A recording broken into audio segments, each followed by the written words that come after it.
দিদিকে বলছি 6,500 টাকা দরকার এমনি।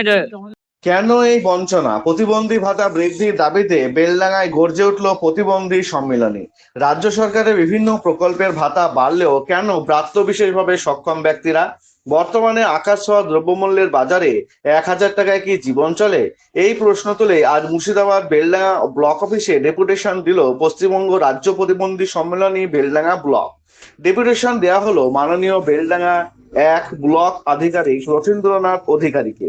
সংগঠনের অভিযোগ, বারবার আবেদন জানানোর সত্ত্বেও সরকার প্রতিবন্ধী ভাতা বাড়ানোর বিষয়ে নীরব। এরই প্রতিবাদে আজ ব্লকের বিডিওর কাছে একগুচ্ছ দাবি সম্মিলিত স্মারকলিপি জমা দেওয়া হয়। সংগঠনের প্রধান দাবি, অবিলম্বে সম্মানজনক হারে প্রতিবন্ধী ভাতা বৃদ্ধি করতে হবে। এদিন ডেপুটেশনে উপস্থিত ছিলেন বেলডাঙ্গার বিভিন্ন এলাকার একাধিক প্রতিবন্ধী যুবক যুবতী। আপনাদের আজ কিসের ডেপুটেশন দিলেন?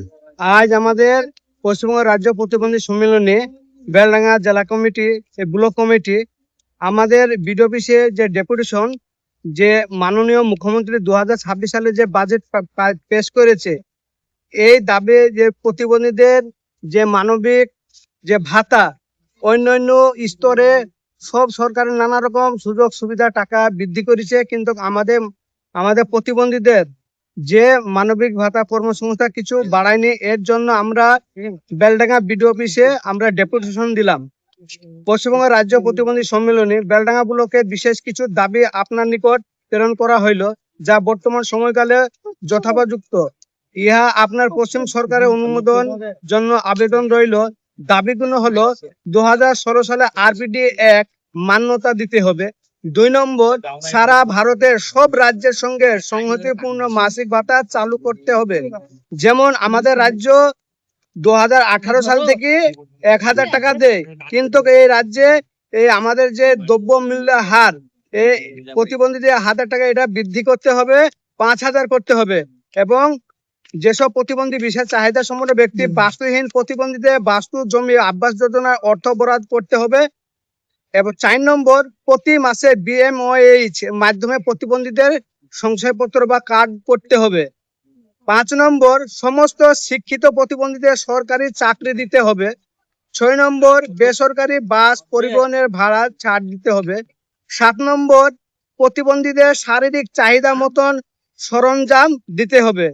8 নম্বর, UDID কার্ড দেওয়ার ক্ষেত্রে জেলা মহকুমার হাসপাতালে হয়রানি বন্ধ করতে হবে। 9 নম্বর, মানসিক প্রতিবন্ধীদের শংসাপত্র দ্রুত দিতে হবে। আপনার নাম পরিচয়? আমার নাম মিরাজুল শেখ, প্রতিবন্ধী সম্মেলনের সম্পাদক। কোথায় ডেপুটেশন দিলেন?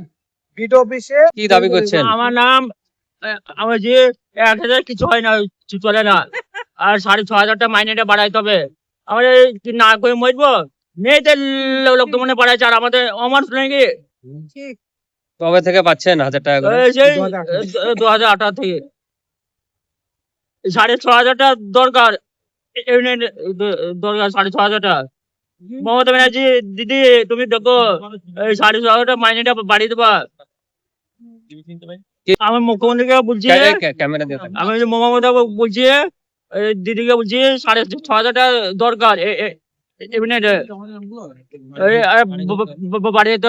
বাড়িয়ে দিতে হবে একটা, আর 6,500 টাকা করতে হবে। এটা আমাদের দাবি। আপনার নাম? আহমদ আলী, বাড়ি? নবাববাড়ি। দাবি কি? আমাদের দিদির কাছে আবেদন যে আমরা 1,000 টাকা করে পাচ্ছি, সেটা যেন আমরা 1500 কি 6,000 টাকা কি 5,000 টাকা করে এগুলো পাই। আমরা যদি কারো দুয়ারে ভিক্ষা করে খাই, তবু আমাদেরকে কেউ দিবে? বা আমাদের মেয়ে সবকিছু আমাদের যাহাই কষ্ট হয়েছে, কিন্তু আমরা বেশি ভাতাটা যেন পাই, এটাই আমাদের আন্দোলন।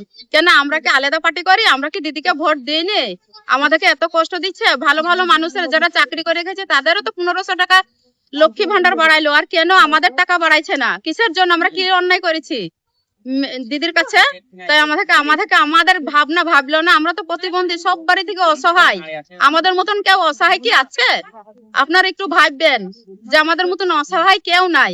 আমরা তো একবারে প্রতিবন্ধী, আমরা কারো সাহায্য না হলে কোনো জায়গায় যেতে পারিনি।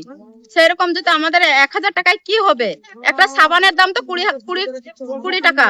সেই সাবানটা কিনতে যে আমরা যদি দিন 50 টাকা পাই, তাহলে আমাদের কি করে ডাইল ভাত তো হবে না, আমরা কি করে খাবো বলেন আপনারা সেইটা। প্রতিবন্ধী ছাড়া আপনারা অন্য কোনো ভাতা পান না? না, আপনার নাম? আমার নাম রেজিনা খাতুন, বাড়ি? বাড়ির ছেতিনি।